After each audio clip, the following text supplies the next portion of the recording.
सीमा के प्रति मेरा प्यार चुंबक की तरह मुझे खींच रहा था। एक दिन मैंने हंसकर सीधे सीधे उससे कहा, मैं तुमसे प्यार करता हूँ। वह ठहाका मारकर हंसी, तुम बड़े नादान हो रविजी, महानगर में प्यार मत करो, लुट जाओगे। उसने फिर कहीं दूर भटकते हुए कहा, इस शहर में रहो पर सपने मत देखो। छोटे लोगों के सपने यूं ही जल जाते हैं, जिंदगी में सिर्फ राख और धुआं बचते हैं। सच तो यह है कि प्यार यहाँ जांघों के बीच से फिसल जाता है। कितना बेहुदा ख्याल है सीमा। किसका? तुम्हारा। और किसका? यह मेरा ख्याल है। वह हैरान सी हुई, तुम यही समझे तो मेरा है। ओह, उसने दुखी होकर कहा, फिर भी मैं कह सकती हूँ कि तुम कितने अच्छे हो। काश मैं तुम्हें समझा पाती। नहीं ही समझाओ तो अच्छा, मैंने उससे विदा लेते हुए कहा। मैं समझ गया। रास्ते भर तरह तरह के ख्याल आते रहे। आखिरकार मैंने तय किया कि सपने कितने भी हसीन हो, अगर आप बेदखल हो गए हो तो उन हसरतों के बारे में सोचना छोड़ देना चाहिए। मैं सीमा की जिंदगी से कट सा गया था। मैं सीमा को एक बस के सफर में मिला था। वह भी वहीं से चढ़ी थी जहां से मैं चढ़ा था और वहीं उतरी भी थी। कुछ दिन में हेलो हाया से बात आगे बढ़ गई। वह एक ऑफिस में असिस्टेंट की नौकरी कर रही थी।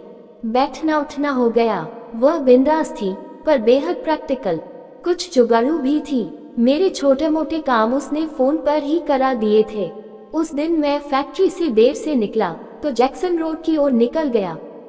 दिल यूं भी दुखी था क्योंकि फैक्ट्री में एक हादसा हो गया था। बार बार दिमाग में उस लड़के का घायल चेहरा आ रहा था। मैं एक मसाज पार्लर के पास रुक गया। ये पुराना शहर था अपनी स्मृति में इतिहास को समेटे हुए। मैंने घड़ी देखी, 7 बज रहे थे। मैं थकान दूर करने के लिए घुस गया। अभी मैं जायजा ले ही रहा था कि मेरी नजर सीमा पर पड़ी। तुम यहाँ? मैं इसी पार्लर में काम करती हूँ। पर तुमने तो बताया था कि किसी ऑफिस में काम करती हो। हाँ, करती थी। फिर सब यही पूछ लोगे क्या? कहते हुए वह दूसरे ग्राहक की ओर बढ़ गई। नशे से लुढ़कते थुलथुले लोगों के बीच से वह उन्हें गर्म बदन का एहसास दे रही थी। ये देख मुझे गहरा अफसोस हुआ। मैं सिर्फ हेड मसाज लेकर वापस आ गया। रास्ते में मैंने फ्राइड चिकन और रोटी ले ली थी। कमरे में पहुंचकर मैंने अभी खाने का एक निवाला तोड़ा ही था कि मोहन आ गया। आओ मोहन, बड़े मौके से आए हो तुम। क्या है? मोहन ने मुस्कुराते हुए पूछा। वह एक दवा की दुकान पर सेल्समैन था, पूरा कंजूस और मजबूर आदमी। अक्सर उसे घर से फोन आता था जिसमें पैसे की मांग होती थी। इस कबूतर खाने में इसी तरह के लोग किराएदार थे जो दूर कहीं गांव घर में अपने परिवार को छोड़कर अपना सलीब उठाए चले आए थे। मैंने थाली मोहन की ओर खिसकाई। बिना चूचू किए वह खाने लगा। मोहन बोला, यार रवि, तुम ही ठीक हो। तुम्हारे घर वाले तुम्हें नोचते नहीं। मैं तो सोचता हूँ कि मेरी जिंदगी इसी तरह खत्म हो जाएगी कि मैं वापस भी नहीं जा सकूंगा गांव। पहले ये सोच कर आया था कि 2-4 साल कमा कर लौट जाऊंगा, मगर 10 साल होने को हैं। मैं यही हूँ। सुनो मोहन, मुझे फोन इसलिए नहीं आते हैं कि मेरे घर में लोग नहीं हैं, बल्कि उन्हें पता ही नहीं है कि मैं कहाँ हूँ, इस दुनिया में हूँ भी कि नहीं। यह अच्छा है, आज जिस लड़के के साथ हादसा हुआ, अगर मेरी तरह होता तो किस्सा खत्म था। पर अब जाने क्या गुजर रही होगी उसके घर वालों पर। एक बात बोलो, तुम शादी कर लो। किससे? अरे, मिल जाएगी। मिली थी, मैंने कहा। फिर क्या हुआ? टूट गया। रात काफी हो गई थी।